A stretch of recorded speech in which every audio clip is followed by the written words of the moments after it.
And now let's generate a view block. So we'll go to Structure, Views, Add New View. We'll call this Featured Adventurer. We're going to show content of type Featured Adventurer, and we're going to create a block.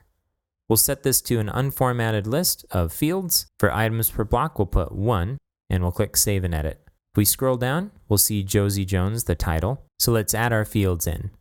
Now, you can add multiple fields at the same time. So let's add our body first.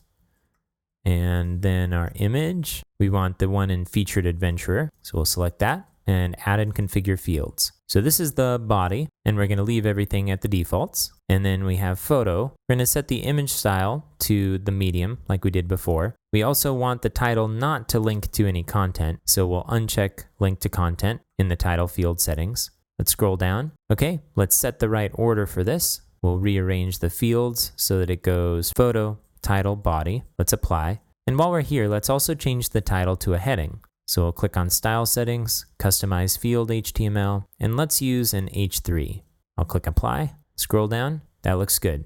Now let's save this and insert the view block into a region. So we'll go to Structure, Block Layout. Let's scroll down to our sidebar second here, where we have our other Featured Adventurer block, and click Place Block. So here we have our lists block. Let's place it. Let's click Save Block.